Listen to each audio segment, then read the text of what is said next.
Hello students, today's lecture is about the resistors in combination. Now what do we mean by resistors in combination is that when we have two resistors, so these resistors are connected, right? Now this is a 3 ohm resistance and this is a 4 ohm resistance. Okay, now you see if this is R1, R2 and R3, that is there are three resistors which are connected end to end with the two terminals of the battery through a plug key and an ammeter, right? Now from this circuit you can easily see that there is a single pathway for the flow of current, right? There is a single pathway for the flow of current. So in the above circuit there is a single path for the flow of current. All the resistors are connected end to end. None of the resistors is directly connected to the two terminals of the battery. Hence, the resistors are working at different voltage or different electric potential difference, right? But the sum of all these potential differences must be equal to the total potential difference across the two terminals of the battery, right? So if we have one ammeter over here and we put in one more ammeter here between this terminal and R1, then one ammeter between R1, R2, another ammeter between R2 and R3, and you have plugged the key, you will find that all the ammeters are showing the same value for the current.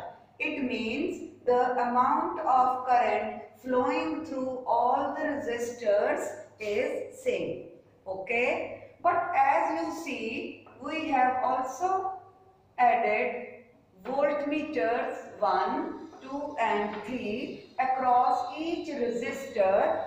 So you will find that each voltmeter is showing reading which is different than the voltmeter reading. Now it means if this is, let us say, 6 volt, it can be 2 volt, 2 volt, 2 volt, right? If the resistors are of equal value.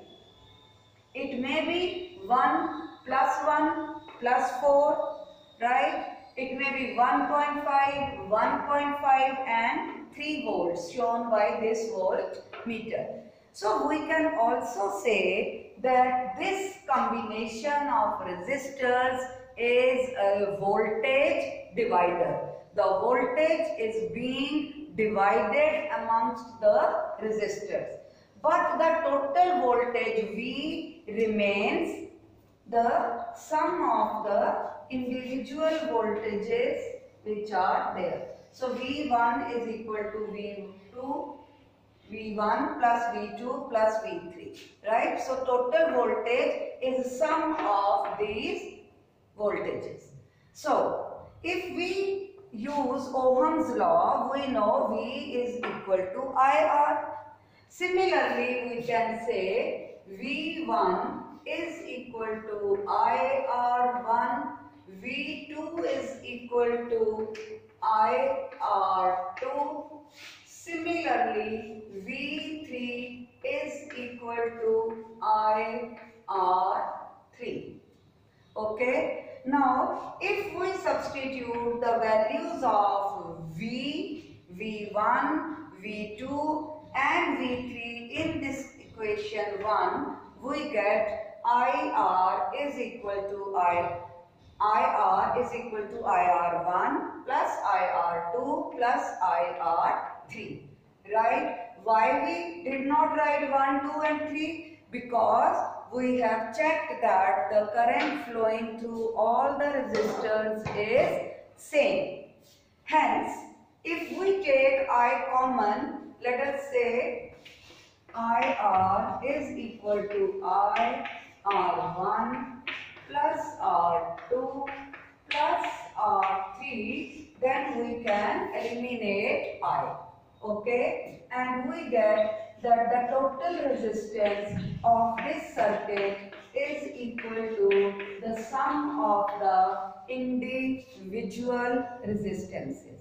Okay, or you can write in conclusion that the total resistance of a series circuit is the sum of individual resistances, which may be any number, that is Rn. So n can be that there may be 2, 3, 4, 5, 10, even 100 resistors are there, but they are connected end to end. There is single pathway. Such a circuit is called series arrangement. Okay, and this is nothing but voltage divider. That is, the total voltage is divided amongst the resistors depending upon their resistance. Okay, so that is all. I hope you understood the resistors in combination, that is series combination. Okay, again remember, connected end to end and the single pathway for the flow of current. This is how you can identify whether a given circuit is a series circuit or not. Thank you so much.